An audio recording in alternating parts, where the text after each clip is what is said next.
Complex numbers from Cartesian to polar form. In this session, we are bridging the gap between Pure Math 3 and CIE 9231 Further Math to get A star. Z equals x plus iy. We call this Cartesian form, algebraic form, or rectangular form. What is an Argand diagram? It is a coordinate plane we use to represent a complex number as a point or as a vector. With horizontal axis is real axis and vertical axis is the imaginary axis. How can we represent z equals x plus iy on the Argand diagram?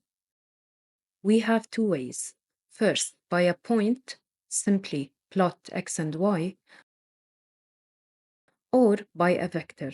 But here we need r, the modulus or magnitude, and theta, which is the argument or the angle. What is r and theta? R is the length of the vector from the origin to z. We call it sometimes the modulus. Theta is the argument of z. It is the angle that z makes with the positive x-axis. Z equals r cosine theta plus I sine theta. This is called polar form, as we use polar coordinates r and theta, or trigonometric form, as we use cosine and sine functions, or modulus argument form. How to calculate r and theta for a given z equals x plus iy. Step 1. Find the modulus r. On the diagram, I have a right triangle, so by Pythagoras, r squared equal x squared plus y squared. So r equal modulus of z, which is equal to radical x squared plus y squared. Example, z equals minus 3 plus 3 radical 3i. So r equals radical minus 3 squared plus 3 radical 3 squared equals 6. Step 2. Find the base angle from tangent. On the Argand diagram, tangent theta is equal to y over x, so theta equal tan minus 1 y over x. But be careful, the calculator doesn't know which quadrant your complex number is in, so we must fix the quadrant ourselves. How do we tell which quadrant the number z equals x plus iy belongs to? These are the quadrants on the coordinate system, and depending on the signs of x and y, we locate our number. So we must look at the signs of x and y. Let's look at some examples. Z equals 3 plus 4i.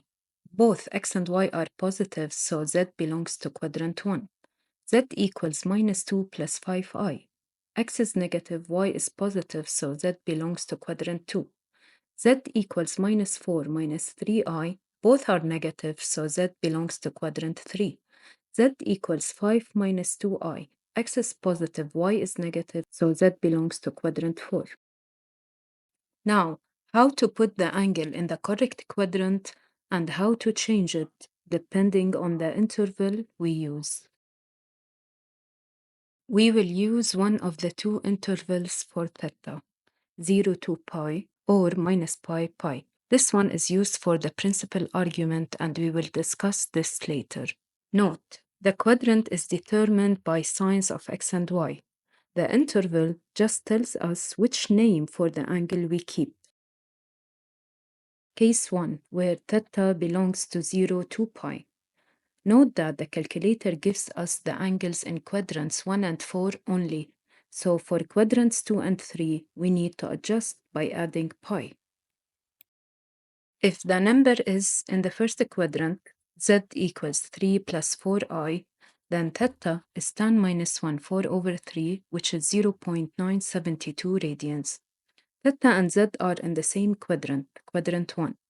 The calculator here displays the angle in quadrant 1, so no need to adjust theta. Knowing that 0 to pi is approximately 0 to 6.28 radians, and my angle theta 0.972 belongs to 0 to pi, so the angle is in the correct quadrant and in the correct interval. If the number is in quadrant 2, z equals minus 2 plus 5i, then theta equal tan minus 1 5 over minus 2 equals minus 1.19. Theta and Z are not in the same quadrant. The calculator displays the angle in quadrant 4, since it gives us a negative angle. So we need to adjust theta by adding pi. So theta equals minus 1.19 plus pi, which is 1.95. The angle is in the correct quadrant and in the correct interval.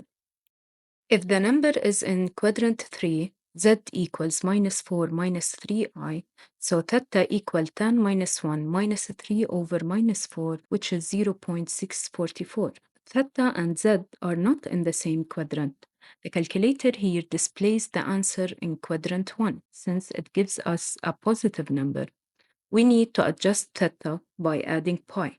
So theta equal 0.644 plus pi, which is 0.379. The angle is in the correct quadrant and in the correct interval. If the number is in quadrant 4, z equals 5 minus 2i, theta equals tan minus 1 minus 2 over 5, which is minus 0.381. It is in the correct quadrant. Theta and z are in the same quadrant. The calculator here displays the angle in quadrant 4, but we still need to adjust theta to put it in the correct interval 0 to pi. So we need to add 2 pi here. So theta equals minus 0.381 plus 2 pi equals 5.90. Remember, 0 to pi is approximately 0 to 6.28 radians, so we need to check our answer. 5.9 belongs to 0 to pi, so our angle is in the correct quadrant and the correct interval. Case 2, theta belongs to minus pi and pi. Note, this interval is used to find the principal argument. Angles can be positive or negative.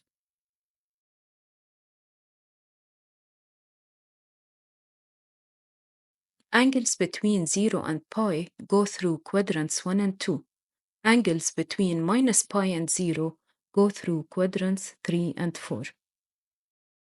What is a principal argument?